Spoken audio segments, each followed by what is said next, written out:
ಕೆರಗೋಡು ಪ್ರಕರಣ ಮೊನ್ನೆ ಇಳೆಯಾಗಿ ಬಿಡಿಸಿ ಹೇಳಿದ್ವಿ.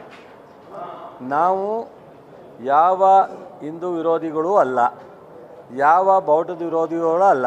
ಆಮೇಲೆ ಹಿಂದುತ್ವಕ್ಕೆ ಸ್ಪೆಸಿಫಿಕ್ಕಾಗಿ ಯಾವುದು ಫ್ಲ್ಯಾಗ್ ಇಲ್ಲ, ಇರೋದು ಒಂದು ರಾಷ್ಟ್ರಧ್ವಜ, ಅದು ಬಿಟ್ಟರೆ ಕನ್ನಡ ಧ್ವಜ. ಅವೆರಡೇ ಸ್ಪೆಸಿಫಿಕ್ಕಾಗಿರ್ತಕ್ಕಂಥದ್ದು. ಅಲ್ಲಿ ಪಂಚಾಯತಿನಲ್ಲಿ ರಾಷ್ಟ್ರಧ್ವಜ ಮತ್ತು ಕನ್ನಡ ಧ್ವಜ ಆರಿಸ್ತೀನಿ ಅಂತೇಳಿ ಒಪ್ಪಿಗೆ ತಗೊಂಡಿದ್ದಾರೆ. ಅದಾದಮೇಲೆ ಅವರು ಅದನ್ನು ಬಿಟ್ಟು ಬೇರೆ ಧ್ವಜ ಆರಿಸಿದಾಗ ಮತ್ತು ಅದನ್ನು ಅವರು ಅಧಿಕಾರಿಗಳ ಲೆವೆಲಲ್ಲೇ ಚರ್ಚೆ ಮಾಡಿ 25ನೇ ತಾರೀಕು ಅದನ್ನು ವಜಾ ಮಾಡಿದ್ದಾರೆ. ಅವರ ಪಂಚಾಯಿತಿಯ ತೀರ್ಮಾನವನ್ನು ತಾಲೂಕು ಪಂಚಾಯತಿ ಅಡ್ಮಿನಿಸ್ಟ್ರೇಟಿವ್ ವಜಾ ಮಾಡಿದ್ದಾರೆ. 26 ಬೆಳಗ್ಗೆ ರಾಷ್ಟ್ರಧ್ವಜ ಅವರೇ ಏರಿಸಿದ್ದಾರೆ. ತಿರ್ಗಾ 26 ಸಾಯಂಕಾಲ ಅದನ್ನು ಕೆಳಗಿಳಿಸಿದ್ದಾರೆ.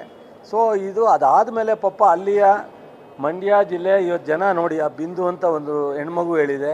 ಅದಾದಮೇಲೆ ನಿನ್ನೆ ಒಬ್ಬರು ಯಾರೋ ವಿಡಿಯೋ ಮಾಡಾಕಿದ್ದಾರೆ.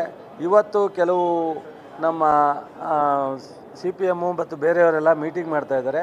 ಎಲ್ಲರೂ ಮಂಡ್ಯ ಜಿಲ್ಲೆ ಶಾಂತಿನ ಕೆಡ್ಸೋಕ್ಕೆ BJPಯವರು ಜನತಾದಳವರು ಬರೋದು ಬೇಡ, ಶಾಂತಿನ ಹಾಳು ಮಾಡೋದು ಬೇಡ ಅಂತ ಮಾನ್ಯ ಕುಮಾರಸ್ವಾಮಿಗೂ ಹೇಳವ್ರೆ, BJPಯವ್ರಿಗೂ ಹೇಳವ್ರೆ. ಮಂಡ್ಯದಲ್ಲಿ ನೆಮ್ಮದಿಲಿರೋವಂಥದ್ದನ್ನು ಹಾಳು ಮಾಡಬೇಡಿ ಅಂತ ಹೇಳಿ ಸಾರ್ವಜನಿಕರೆಲ್ಲೂ ಒತ್ತಡ ತಂದಿದ್ದಾರೆ. ಬಟ್ ನಾವು ಆ ಹುಡುಗರುಗಳಿಗೆ ಅಲ್ಲಿ ಯಾರ್ಯಾರು ಆ ಸಂಘ ಸಂಸ್ಥೆಯಲ್ಲಿದ್ದಾರೆ ಅವರನ್ನೂ ಸಹ ನಾವು ಕರೆದಿದ್ದೀವಿ. ಬಂದು ಕೂತ್ಕೊಂಡು ಮಾತಾಡಿ ಜಿಲ್ಲಾಡಳಿತ ನಾವೆಲ್ಲರೂ ಅವ್ರಿಗೆ ಏನು ಸಮಸ್ಯೆ ಇದೆ, ಅವ್ರಿಗೆ ಏನು ಅಭಿಪ್ರಾಯ ಇದೆ ಅದಕ್ಕೂ ಮನ್ನಣೆ ಕೊಡ್ತೀವಿ.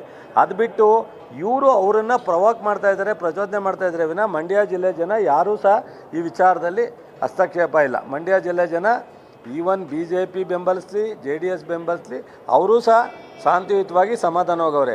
ಚುನಾವಣೆಗೋಸ್ಕರ ಮೊನ್ನೆ ಕುಮಾರಸ್ವಾಮಿಯವರು, ಅಶೋಕ್ ಅವರು ಪಾಪ ತೀಟೆ ಮಾಡೋಕ್ಕೆ ಹೋಗ್ತಾ ಇದ್ದಾರೆ. ಮಂಡ್ಯದಲ್ಲಿ ಇದೆಲ್ಲ ನಡೆಯಲ್ಲ ಅಂತ ನಾನಲ್ಲ, ನಿನ್ನೆಯಿಂದ ಹೇಳ್ದಂಥ ಎಲ್ಲ ಸಾಮಾನ್ಯ ಜನನೂ ಹೇಳ್ತಾವ್ರೆ, ಮಂಡ್ಯದಲ್ಲಿ ಇವೆಲ್ಲ ನಡೆಯಲ್ಲಪ್ಪ ಬರಬೇಡಿ ಅಂತ.